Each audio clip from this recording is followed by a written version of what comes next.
graça e a paz de nosso Senhor Jesus Cristo esteja sobre todos nós, sobre a sua igreja. Bom estarmos reunidos para darmos continuidade também à nossa série. Estamos, depois de terminar do Salmo 119, recheado e permeado com alguns salmos expostos durante aí a nossa série, vendo agora alguns textos da Bíblia que tratam sobre música, sobre cântico, sobre louvor, tanto no Antigo quanto no Novo Testamento. Se você lembra e tem a memória um pouco melhor que a do William, talvez vá lembrar na primeira mensagem de abertura desta série, lá, talvez janeiro ou fevereiro, acho que foi janeiro, se eu não me engano. A gente tem a mesma idade, então você sabe, né? E em que nós iniciamos toda essa série sobre música, louvor e a exposição no Salmo 119 com a explicação de Efésios capítulo 5 e Colossenses capítulo 3, o que é ser cheio do Espírito, e isso resulta em cântico, e a habitação da palavra de Colossenses 3,16, e como isso também resulta em cântico, e mostrando a associação dessas duas práticas, ou dessas duas características que envolve a vida cristã, ser cheio do Espírito e a palavra habitar, e mostrando que isso descreve praticamente a mesma coisa, embora com características diferentes. E a implicação que isso tem na música. E eu lembro que, como introdução a isso, a gente fez um comparativo dos tipos de louvor que existe hoje. Especialmente em dois ramos que existem, talvez dois extremos que existam no cristianismo. Primeiro extremo é aqueles que acham que o louvor é um momento envolvente e simplesmente um momento para você sentir algo e ser conduzido por um sentimentalismo ou uma emoção, de modo que isso te conduz a algo, mas você não sabe muito o que está acontecendo ali naquele lugar. É uma série de coisas acontecendo ali e você é envolvido com aquilo ali. Por outro lado, de um outro extremo, há aqueles que pensam que o louvor tem que ser quase como mais uma dessas pregações expositivas, e a música tem que quase ter uma pregação bíblica, e a minha única capacidade fisiológica envolvida ali é o intelecto. Então eu tenho que entender como se isso fosse algo meramente intelectual, quando na verdade a Bíblia vai mostrar que o louvor, a música que agrada a Deus, é uma junção de dois fatores envolvidos. E se esses dois fatores não estiverem presentes no meu e no seu cantar, nós não estamos louvando a Deus. Para isso eu quero me valer de um texto. Na verdade é um versículo. Abram suas Bíblias em 1 Coríntios, capítulo 15. Naquela primeira pregação do ano, eu disse que eu ia pregar esse texto e chegou o momento de encararmos ele. 1 Coríntios, capítulo 14 e versículo 15.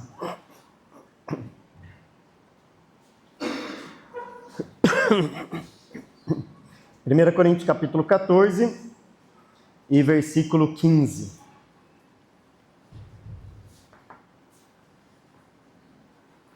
Paulo diz assim, primeira carta aos Coríntios, no capítulo 14 e no versículo 15. Muito obrigado.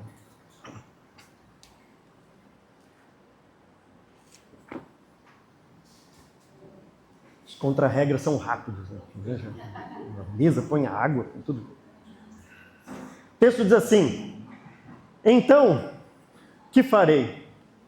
Orarei com o Espírito, mas também orarei com o entendimento. Cantarei com o Espírito, mas também cantarei com o entendimento. Vou ler mais uma vez. Então, o que farei? Orarei com o Espírito, mas também orarei com o entendimento. Cantarei com o Espírito, mas também cantarei com o entendimento. Baixe sua cabeça, vamos orar. Senhor, nós estamos diante da Tua Palavra e sabemos que é por ela que o Senhor fala aos nossos corações, é por ela que o Senhor transforma as nossas vidas, pela atuação do Teu Espírito. E nós queremos, ao ler, entender e aplicar esta palavra, que o Senhor continue este processo de transformação em nossas vidas. Nós clamamos pela iluminação que vem do Teu Espírito, pela compreensão e aplicação dele em nossas vidas. Em nome de Jesus. Amém. Bom, obviamente eu vou precisar gastar um tempinho para contextualizá-los deste versículo. É mais ou menos para dizer então, o que Paulo estava tratando, como ele chegou até aqui. E por que ele fala sobre cântico, sobre cantar, e quando chegarmos então na explicação deste versículo, a gente vai entender o que é cantar com o Espírito, o que é cantar com o entendimento, e por que Paulo que diz que nós temos que fazer as duas coisas. Então, a nível de explicação e de introdução, para chegarmos até aqui, vocês vão lembrar que a igreja fundada por Paulo, pelo próprio Paulo em Corinto, era uma igreja que rapidamente, por causa da influência de uma filosofia mística grega ali, se encantou muito rapidamente com as questões sobrenaturais do cristianismo. Nós sabemos que o cristianismo é uma mescla entre coisas naturais. Se você é um cristão, no momento da sua conversão, você não passou a andar flutuando por aí, você não passou a ter um brilho diferente no seu corpo. Você continua sendo um ser humano, trabalhando, estudando e vivendo como nós vivemos normalmente por aí. Deixa as crianças sentarem aí, as mais velhas, já fizeram o ensaio delas, né? Sejam bem-vindas. Aí, Júlia, faz um desenho bem bonito do pregador, tá bom? Por favor, hein? Aí é isso que a gente avalia depois. Minha única preocupação é essa. Então, o cristianismo é isso, a gente se converte e continua sendo um ser humano, trabalhando, estudando, educando nossos filhos, vivendo o nosso cristianismo. Por outro lado, o cristianismo é a oportunidade de você presenciar coisas que você não vai ver no dia a dia. Como, por exemplo, a própria conversão, transformações de vidas, pessoas deixando uma vida de pecado para agora rumar para uma vida de santidade, famílias destruídas agora sendo restauradas, pessoas doentes que eventualmente são curadas por Deus e tantas coisas que nós vemos. E se você não presenciou alguma dessas coisas na sua carreira cristã, provavelmente um dia ou outro você vai presenciar isso. Aquela pessoa que você menos esperava está aqui agora com a gente na igreja cantando, louvando, e é um cristão como nós, uma pessoa que nós oramos numa enfermidade que estava desenganada pelos médicos, agora é curada. Enfim, essas coisas sobrenaturais também fazem parte do cristianismo, porque nós adoramos a um Deus que é sobrenatural, que pode todas as coisas. Mas o que acontece... Deixa eu fechar a porta ali para a gente... Muito obrigado. O que acontece é que a igreja de Corinto rapidamente se encantou por esta parte do cristianismo e começou a supervalorizar esta parte em detrimento daquilo que acontecia. Então, obviamente, se alguém vem aqui, como eu estou fazendo, abro a Bíblia e explico um texto, a igreja de Corinto vai dizer, poxa, isso é muito normalzinho assim, né? A gente quer ver mesmo é o anjo descer, a gente quer ver umas coisas muito doidas acontecendo assim. Esse é um cristianismo mais empolgante. E Paulo, então, vai escrever a carta aos Coríntios para dizer, olha, calma. Existe sim lugar para o cristianismo, para aquilo que é sobrenatural. Mas calma, vocês estão equivocados, vocês estão buscando muito essa parte sobrenatural e esquecendo daquilo que é o corriqueiro do dia a dia da vida de um cristão. E especialmente Paulo vai reservar 3 capítulos para deixar isso mais claro diante de todas as dificuldades que a igreja de Corinto estava enfrentando. Capítulo 12, 13 e 14. Nesses 3 capítulos, então, Paulo vai fazer uma defesa para eles, mostrando que aquilo que eles tanto valorizavam, que sim, de fato é verdade no cristianismo, milagres, curas, manifestações do Espírito ali, coisas que fazem parte do cristianismo, mas isso não deveria ser supervalorizado como cristão, como se só nestes momentos que Deus se manifesta, como se só nestes momentos há ali uma vivência cristã digna de uma vida de santidade. O que Paulo vai mostrar é que essas questões, que sim fazem parte do cristianismo, mas não são um indicador de uma vida de santidade. Porque essas coisas dependem da atuação do Espírito. Paulo vai dizer que o Espírito faz como quer, do jeito que quer, quando quer, e não depende de fato do cristão. E se um cristão passar toda a sua vida sem nunca orar e outra pessoa curar, ele não deixa de ser menos cristão, se outra pessoa é usada para isso. E é isso que Paulo vai defender nesses 3 capítulos. Chega então no capítulo 14, e ele vai usar especialmente 2 questões que talvez ilustrem bem essa dinâmica do cristianismo. Ele vai falar sobre o profetizar. Profetizar é a ideia de alguém trazer uma exortação, uma palavra que vá ter um entendimento, uma receptividade das pessoas, com uma oração em línguas, que era a ideia de alguém orar, a gente vai ver aqui num determinado dialeto, para que se tivesse alguém ali que não falasse aquela língua, iria ser edificado por aquela pessoa. E a igreja toda? Vocês vão ver que Paulo vai dizer que se não tivesse interpretação, a igreja não ia ser edificada, porque ninguém estaria entendendo o que a pessoa está falando. E para isso eu quero mostrar como Paulo vai trabalhando essas questões. Olha lá no versículo 2. Rapidamente, eu não vou explicar todo o texto, é mais para contextualizar como ele chegou no versículo 15. E para vocês entenderem o que quer dizer com entendimento e espírito ali no versículo 15, porque é isso, essa dinâmica que ele vai fazer aqui. Então ele chega no versículo 2 e diz assim: pois quem fala em uma língua não fala aos homens, mas a Deus. De fato, ninguém o entende. Em espírito, ele fala mistérios. Veja o que Paulo está dizendo você falar uma língua na igreja, você está falando algo que ninguém vai entender. Já, versículo 3, mas quem profetiza o faz para edificação, encorajamento e consolação dos homens. Ou seja, quando há uma palavra de exortação, quando a Bíblia é aberta e exposta, isso traz um entendimento para as pessoas, de modo que elas podem ser consoladas, exortadas, animadas, encorajadas, edificadas, por meio de uma palavra explicada ali. Mas Paulo está dizendo, quando o Espírito se manifesta e uma pessoa fala em línguas, porque o Espírito achou necessário naquele momento, toda a igreja fica sem entender o que está acontecendo. Versículo 4, então, ele vai dizer, quem fala em língua, a si mesmo se edifica, mas quem profetiza, edifica a igreja. Veja que quando alguém fala numa determinada língua, num dialeto que ele não sabe, capacitado pelo Espírito, nem ele mesmo entende muito o que ele está dizendo. Paulo vai falar isso logo aqui. Mas ele mesmo assim é edificado, porque o Espírito está trabalhando na vida dele e usando ele para aquela determinada manifestação. Agora, quem profetiza, não. Quem profetiza tem a oportunidade de edificar toda a igreja, porque está expondo as Escrituras. E as pessoas estão ouvindo, entendendo o recado de Deus por meio da palavra. Versículo 5, então, Paulo vai dizer, gostaria que todos vocês falassem línguas, mas prefiro que profetizem.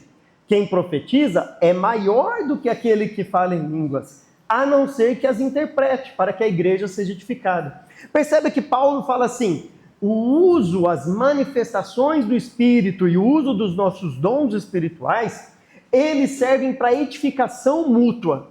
Então, uma manifestação ou um dom de profecia que vai edificar a igreja é, consequentemente, maior do que a língua, porque isso está edificando as outras pessoas. Já a língua, só a pessoa edificada. E talvez alguém ali que vai entender aquilo ali na língua dela.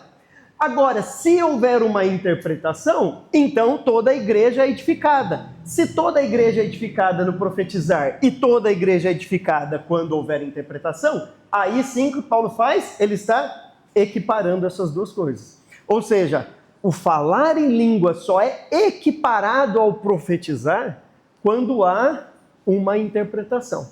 Se não houver, não há edificação da igreja. Mais para frente, você vai ver que Paulo vai dizer assim, como alguém pode falar amém para algo que nem está entendendo o que está falando? Você não sabe o que a pessoa está dizendo? É perigoso você concordar e falar um amém, porque não há um entendimento daquilo que está sendo dito. No versículo 6 e diante, então, Paulo vai usar, inclusive, uma ilustração muito propícia daquilo que nós estamos tratando aqui nessa série.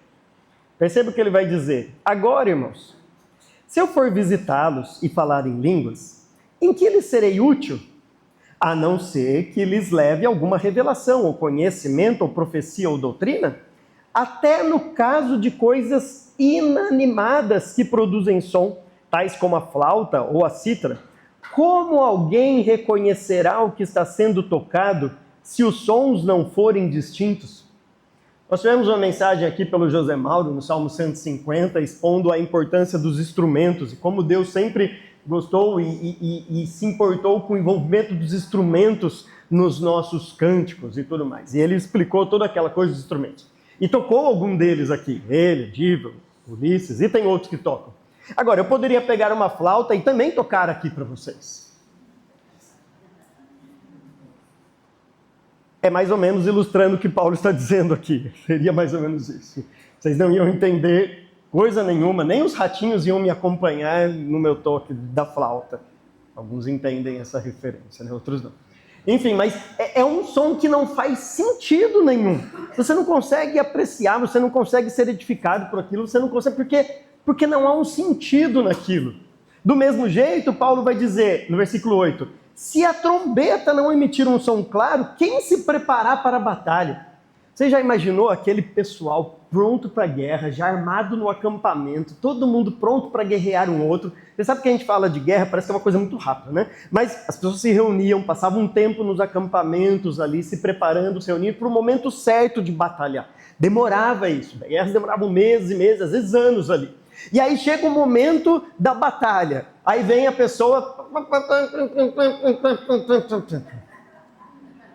Essa pessoa olha assim, bom, não deve ser agora, deve ser algum outro toque.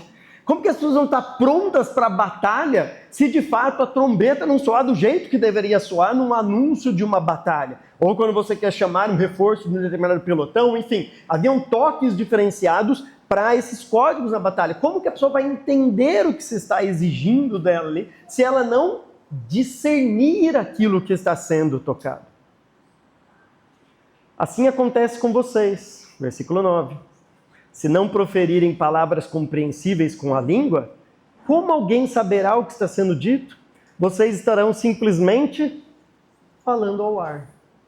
São sons que são lançados ao ar, porque ninguém está entendendo o que a pessoa está dizendo. Sem dúvida, há diversos idiomas no mundo, o que mostra que, quando Paulo fala de línguas, é sobre isso que ele está falando. Sobre idiomas, e quando pessoas estão na igreja, lembra que Corinto era um grande polo de comercial, muitas pessoas passavam por ali, então a ideia é alguém que não falava aquele idioma estava ali e Deus queria mandar um recado para aquela pessoa e capacitava alguém a falar naquele idioma. Isso é o falar em línguas nas Escrituras. Então, sem dúvida, há diversos idiomas no mundo, todavia nenhum deles é sem sentido. Portanto, se eu não entender o significado do que alguém está falando, serei estrangeiro para quem fala, e ele estrangeiro para mim. Assim acontece com vocês. Visto que estão ansiosos por terem esses dons espirituais, procurem crescer naqueles que trazem a edificação para a igreja. Veja que Paulo está exortando eles nesse desejo deles, estavam ansiosos por essas coisas sobrenaturais. Poxa, imagine que legal, você tinha alguém aqui, sei lá, da Ucrânia nos visitando, e levanta alguém e fala ucraniano para mandar uma mensagem, depois alguém traduz e fala assim, nossa, que legal, né? Ficaria assim, era isso que eles estavam buscando. E Paulo fala, se vocês querem a edificação, não precisa dessas coisas sobrenaturais. Não que isso não possa acontecer, ele vai falar mais para frente a gente não proibir se isso acontecer. Mas veja, para que buscar essas coisas, se há um jeito de edificar, que é por meio da profecia, exortando por meio da explicação da palavra. Por isso, versículo 13, e a gente está chegando no nosso versículo aqui. Quem fala em uma língua, ore para que a possa interpretar. Pois se ora em uma língua, meu espírito ora, mas a minha mente fica infrutífera. E aqui é o grande gancho para os versículos que nós trataremos, o versículo 14 e o versículo 15. O que ele está dizendo é que quando alguém, então, ora numa língua estranha para ele, a mente dele está infrutífera, ou seja, ele também não sabe o que ele está dizendo, porque ele não fala aquela língua, mas ele está sendo usado pelo Espírito naquela manifestação. E se ele está sendo usado, significa que ele está sendo edificado pelo Espírito, embora a mente dele está infrutífera. E aí você pensa, bom, então, o que é melhor nessas duas coisas? O pentecostal ia chegar e dizer, obviamente, o melhor é o Espírito, deixa a mente infrutífera e vamos viver pelo Espírito. O mais tradicionalzão, assim, vai dizer assim, não. O melhor é a mente tem que estar consciente ali e deixa o Espírito de lado. Hoje eles vão falar isso, mas é quase isso, deixa o Espírito de lado. Quando Paulo vai tratar sobre essas duas questões, o que ele faz? Ele mostra que a verdadeira oração e onde nós chegaremos, o verdadeiro louvor, é a congruência dessas duas características. É quando mente e espírito se juntam numa expressão de louvor a Deus. Versículo 14. Pois se ora em uma língua, meu espírito ora, mas a minha mente fica infrutífera. Então, que farei? E essa é a resposta de Paulo. Essa pergunta e, consequentemente, a resposta. O que farei diante desse dilema? A gente valoriza o espírito ou a gente escolhe a mente? Qual desses dois lados nós ficaremos? É a pergunta de Paulo. E a resposta dele é dos dois. Orarei com o espírito, mas também orarei com o entendimento. Cantarei com o espírito, mas também cantarei com o entendimento. E aqui a gente vai ficar um pouco de tempo mais neste versículo. Em primeiro lugar, aqui, algo interessante que Paulo faz é equiparar oração com cântico. Veja que Paulo está discorrendo sobre a edificação mútua da igreja e como o Espírito pode nos usar, Deus pode nos usar para trazer uma edificação para a igreja. Isso pode acontecer, se alguém falar em uma língua com interpretação, que as pessoas não entenderam o que está dizendo, ou por meio da profecia. É isso que Paulo está dizendo. E aí, quando ele chega, então, na conclusão, ele não diz assim, então nós oraremos e profetizaremos com a mente e com o espírito. Ele diz, nós oraremos com a mente e com o espírito e nós cantaremos com a mente e com o espírito. Se Paulo está tratando de profecia e oração, e depois fala sobre oração e cântico, o que ele está mostrando aqui é que os nossos louvores edificam tanto quanto as nossas orações. Agora veja que Paulo está mostrando aqui, num contexto de culto público, que a partir do capítulo 11 de 1 Coríntios, Paulo está tratando deste culto público, é que o louvor é um dos instrumentos que Deus usa para a edificação mútua da igreja e para este profetizar, porque nós cantamos a palavra de Deus aqui. E aqui vem a minha primeira exortação. Irmãos, nós muitas vezes temos dado pouca atenção para o louvor da igreja. E eu digo atenção especialmente porque eu sei que a pandemia fez uma coisa quase que imperceptível para os cristãos. Porque na pandemia, todo mundo ficou em casa, ninguém podia ter culto, aquela coisa toda, a gente não fazia culto na pandemia, que ficava em casa, lembra disso, né? Pegava para a cama, não tinha ninguém aqui na pandemia, você podia ficar lá, só os que pegavam água, os tinham que filmar, os tinham que fazer isso, no fim quase vinha todo mundo. Mas é só que eles tinham algum tipo de participação, mas como a igreja era pequena também, todo mundo tinha algum tipo de participação. Mas enfim, a gente ficou assim. E aí as pessoas assistiam por internet, pela casa ali. Agora, eu posso garantir para você, pode ser sincero, quando você assiste um culto pela internet, tá na hora do louvor, você levanta, vai no banheiro, toma uma aguinha, espera. É aquele momento que parece assim, estamos explorando o momento mais importante, que é o momento da pregação. Se o culto está gravado, então, a maioria o que fazia? Já ia para o momento da pregação. Porque parece que assim, agora é o momento sério, porque agora é o momento que vão abrir a Bíblia. Até então eu estava lá cantando algumas músicas e tudo mais, né? E quando a gente pôde se reunir, sabe o que aconteceu? As pessoas chegam para o momento da pregação. As pessoas chegam, a gente já cantou uma música, 2 músicas, 3 músicas. E sabe o que a Bíblia está dizendo? Que o louvor da igreja é um meio de profetizar tanto quanto a palavra. E eu sei que a gente volta falando assim, poxa, a exposição da Bíblia, isso é bom e tal e tudo mais. Mas o que Paulo está dizendo aqui é que o louvor também edifica, o louvor é uma parte importante também do culto. Não há no culto o que é mais importante e o que é menos importante. Não há aquilo que é descartável, é que a gente faz só para passar o tempo e agora é o momento importante. O louvor é tão importante quanto a pregação. Por isso que Paulo está equiparando o louvor com o profetizar. Então essa é a minha primeira exortação como líder de vocês. A gente precisa dar mais importância para o culto como um todo, o culto de maneira integral. O louvor ele é tão importante quanto o momento da palavra. Obviamente, logo eu vou chegar nisso, dependendo das músicas que nós cantamos, claro. Mas calma, a gente vai chegar nisso. Então essa é a primeira questão interessante que surge aqui. Essa palavra, eu vou cantar, que Paulo usa aqui, é usada apenas 4 vezes no Novo Testamento. Não é uma palavra muito comum, assim. Existe uma palavra para cantar que é mais comum na língua grega, aparece mais vezes. Essa, sim, ela é menos comum. Ela vai aparecer apenas 4 vezes. Eu tratarei com vocês, um dos textos que ela aparece também depois, que é Tiago capítulo 5, quando Tiago diz assim, está alguém entre vós feliz? Que ele cante louvores. É essa palavra que vai usar ali.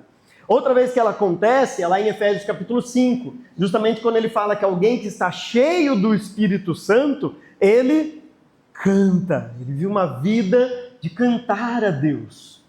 E a outra vez que é utilizada é muito interessante, que é uma citação do Antigo Testamento, lá em Romanos capítulo 15, quando Paulo está tratando daquela questão de judeus e gentios na igreja, e agora os judeus acham que não pode comer carne, os gentios acham que pode comer carne, como que vive nisso tudo assim, e também tudo mais, aquelas dietas dos judeus e os gentios não ligando para isso e tal, e ele vai falar para a gente ter aquele respeito mútuo, aquela coisa de um entender o outro, enfim, aquele amor, e aí ele chega lá, no versículo 9, citando o Antigo Testamento, dizendo que os gentios iriam agora cantar a Deus.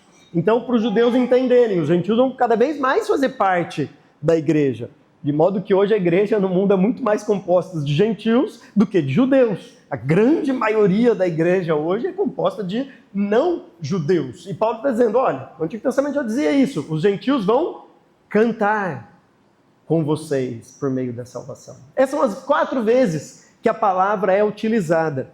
E ela descreve um cantar que naquela época era sempre acompanhado com instrumentos.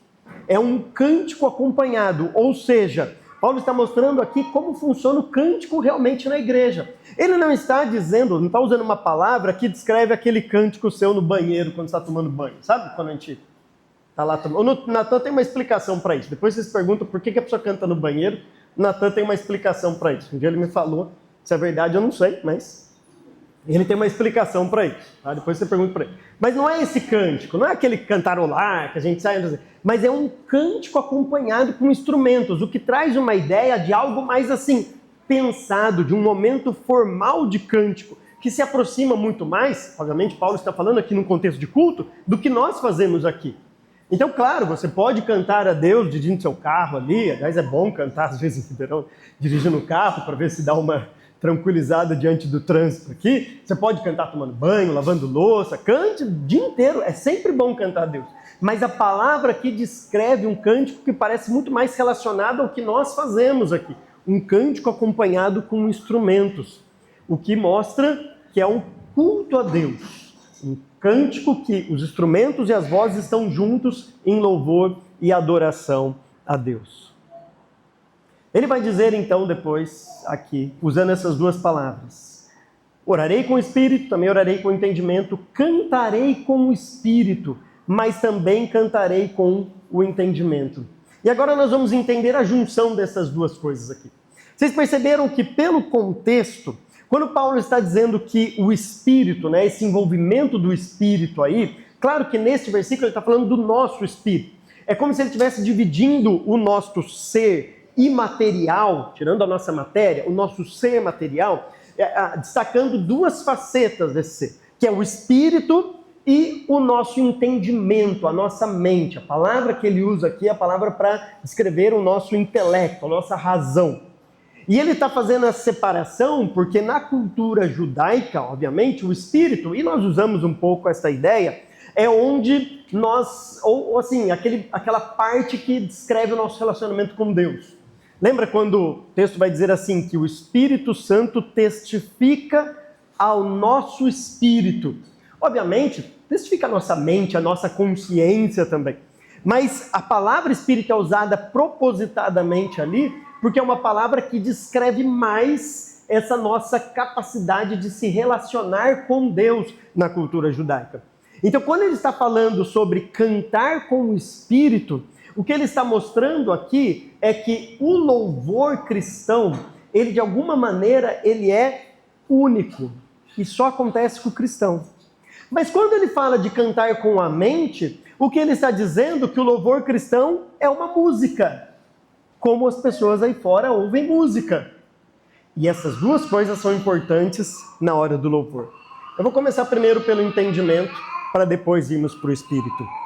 Então, quando Paulo diz que ele vai cantar com o entendimento, a ideia dele aqui é, se a nossa mente não tiver atenta ao que nós cantamos, o que nós fazemos aqui é simplesmente pronunciar palavras ao ar, sem entendimento e conhecimento nenhum.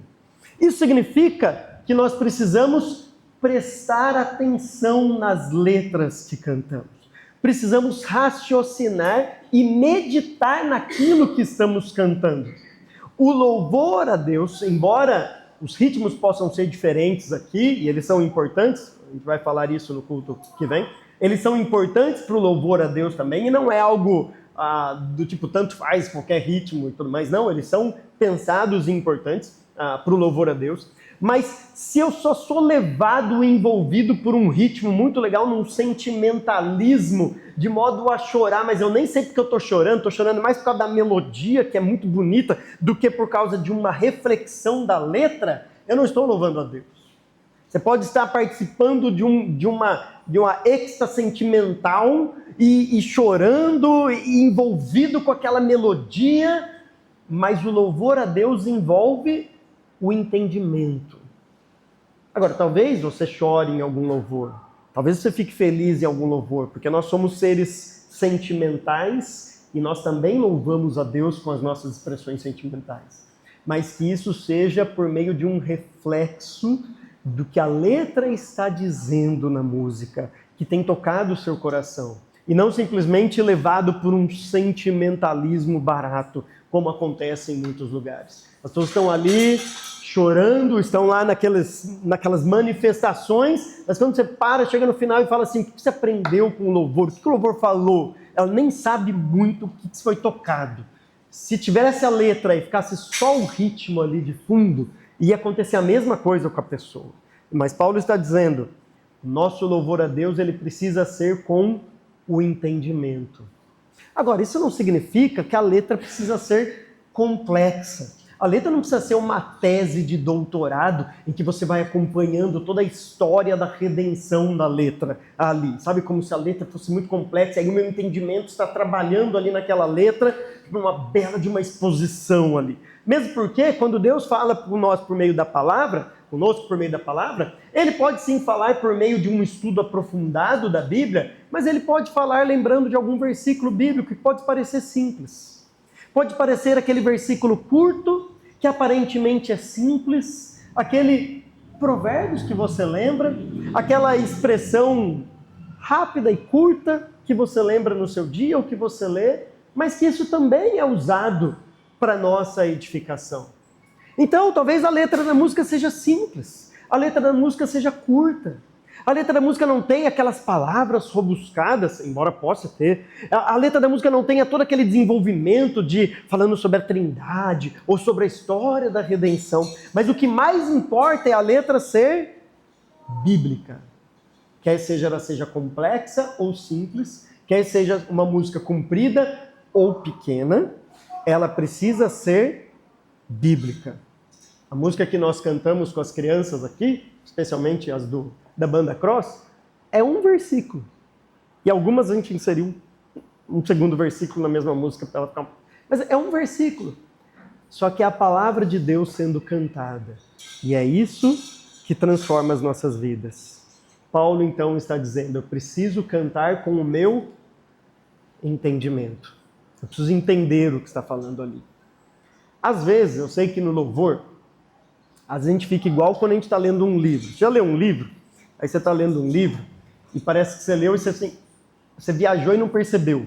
Aí você nem percebeu que você virou a página. E aí você tem que voltar um pouco e falar, não, deixa eu voltar e tudo mais. Então eu sei que às vezes acontece com o louvor. A gente está louvando e às vezes talvez a gente pense em alguma coisa, quer seja da vida cristã, e aquilo fala com a gente. Mas não esqueçam sempre que há uma letra ali. E nós estamos cantando aquela letra. E você precisa cantar com o entendimento. Então, até aqui, o que Paulo está dizendo neste vou cantar com o entendimento é que o louvor é um exercício da mente. Eu preciso entender o que está dizendo ali para poder ser edificado e para poder dizer amém e cantar. Agora, o louvor não é um exercício meramente racional. Porque Paulo vai dizer, eu também vou cantar com o Espírito. Eu também vou cantar permitindo, deixando que o Espírito trabalhe no meu espírito. De modo que o louvor, quando nós estamos no momento aqui cantando, não é um momento meramente formal, racional, de modo que um não cristão entre e louve a Deus juntamente conosco. Não, há uma atuação do Espírito de Deus no meio do louvor. Agora, nós sabemos que isso também acontece quando a palavra é exposta. Agora, eu sei que não é todo mundo que vem aqui e que ouve a palavra e é transformado pela palavra. E eu estou falando de cristão, que já tem o Espírito Santo. Porque não é porque a pessoa é convertida, não é porque a pessoa é um cristão, que tem o Espírito atuando nela, que toda vez que a palavra é exposta, automaticamente o Espírito vai falar ao coração dela e ela vai transformar a vida. Porque para o Espírito atuar numa pessoa, a pessoa precisa estar com o coração disposto a ir. Lembra que Paulo fala, deixem-se encher pelo Espírito de Deus e que a palavra habite ricamente em vocês. Porque tem gente que ouve a palavra e torce o nariz. E de início não gosta daquilo que ouve, porque machuca o ego dela. Do mesmo jeito, o louvor do cristão é um momento sobrenatural. É um momento em que o Espírito está trabalhando com as nossas vidas. Para você estar com o coração aberto para Deus trabalhar na sua vida no momento do louvor, tanto quanto Ele pode trabalhar no momento de uma exposição da palavra de Deus. Paulo está mostrando que o louvor cristão é um exercício intelectual. Eu canto com a minha mente, mas também o louvor cristão é algo sobrenatural. Eu canto com o meu espírito. É estranho falar isso. Porque eu sei que cantar parece um momento muito meramente humano nosso. E é estranho a gente dizer, eu vou cantar com o espírito. Mas o que Paulo está mostrando para a gente é que o nosso louvor, ele precisa ser integral, a junção dessas duas coisas. Quando eu então entendo o que está sendo dito e abro o meu coração para aquilo que o Espírito usar naquele momento, eu estou então louvando a Deus. Talvez isto resume a melhor maneira de participar do louvor da igreja. É quando você acompanha as letras, sabe o que está sendo cantado, entende os louvores, mas está com o coração aberto, entendendo que este é o momento em que você pode edificar o seu irmão. O seu irmão pode te edificar, porque nós cantamos juntos. E o Espírito trabalha no meio do louvor. Agora, algumas últimas palavras para a gente aqui. Veja que Paulo não está dizendo que o Espírito trabalha no meio do louvor, e quando ele trabalha no meio do louvor, alguém vai sair voando por aí, ou alguma coisa muito doida vai acontecer. Ele não está dizendo isso. Pelo contrário, o que ele está mostrando para a igreja de Corinto é que essa supervalorização dessas coisas sobrenaturais estavam prejudicando a igreja de Corinto. Então tem gente que confunde as coisas e acha assim, que quando as pessoas choram, o Espírito trabalhou ali. Ali trabalhou. Quando alguém dá risada, ó, o Espírito trabalhou ali. Parece que assim, quando tem uma coisa muito diferente, ó, o Espírito trabalhou ali. Né? Tem gente que acha que a pessoa sai rodopiando, ó, o Espírito trabalhou ali. Paulo está dizendo, não é assim que o Espírito trabalha. O Espírito trabalha em nós quando nossa mente está entendendo o que está acontecendo, mas quando nós abrimos o nosso coração para o Espírito falar conosco, tanto quanto numa exposição bíblica. Eu espero que durante uma exposição bíblica, se Deus tocar no seu coração e você quiser derramar lágrimas aí, faça, se o Espírito estiver tocando. Mas eu espero que ninguém levante e saia rodando e rodopiando, porque eu vou esperar terminar o show para continuar a exposição. Porque mais vai atrapalhar do que edificar a igreja. E depois a gente vai conversar seriamente se isso acontecer. Mas é nisso que o Espírito trabalha. Agora, irmãos, a gente precisa entender que muitas vezes o Espírito pode sim trabalhar na vida de alguém e levá-lo a algumas lágrimas. E se isso não acontecer com você, tudo bem, mas não julgue alguém assim. A gente tem a tendência de olhar para alguém e falar assim, o cara quer se aparecer, fica aí chorando, fica, sabe, fica levantando a mão, onde já se viu uma coisa dessa. Sabe, e a gente fica inibindo as pessoas desse agir do Espírito. Agora, entenda também, você que às vezes derrama suas lágrimas no louvor e tem essas expressões, que não é porque a pessoa ali não tem isso, está ali quietinha, louvando a Deus no seu canto, quietinha ali, ele, Deus, que ele não tem o Espírito trabalhando no coração dele. Porque o Espírito trabalha quando a mente e o nosso coração está aberto para essa atuação do Espírito de Deus. E isso é louvor, isso é cantar com a mente e cantar com o Espírito. Deixa eu só dar sequência ao texto aqui para nós terminarmos. Paulo então vai dizer, se você estiver, versículo 16, louvando a Deus em espírito, como poderá aquele que está entre os não instruídos dizer o amém à sua ação de graças, visto que não sabe o que você está dizendo? Pode ser que você esteja dando graças muito bem, mas o outro não é edificado. E aqui eu quero terminar com uma palavra final.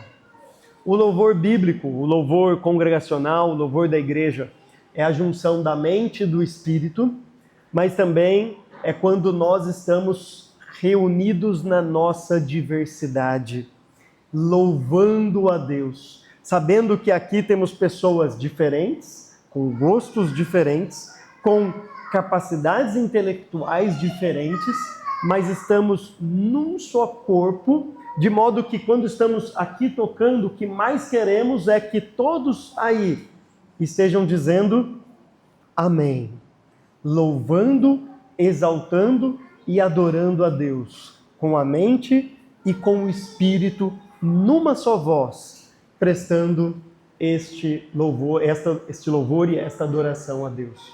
Então, quando você estiver louvando, lembre, o louvor da igreja não é um exercício individual. Paulo está tratando aqui sobre edificação mútua. Então, se você quiser, igual o Vinicinho, olhar para a pessoa que está do seu lado, saiba, você está junto com ela louvando a Deus. O louvor congregacional, como o próprio diz, é congregacional. Nós estamos juntos numa só voz louvando a Deus. E é justamente quando isso acontece que o culto público a Deus é visto por meio do seu povo. Logo, logo nós cantaremos uma música a mais, para terminar. Domingo que vem nós estaremos aqui, e se Jesus não tiver voltado, nós continuaremos cantando. No outro domingo nós estaremos mais uma vez juntos e continuaremos cantando a Deus. E o meu desejo, minha oração, é que nós possamos louvar a Deus com a nossa mente, louvar a Deus com o nosso espírito e louvar a Deus como uma só voz, como um corpo que exalta e glorifica o nome do nosso Deus. Amém, irmãos? Que Deus nos abençoe.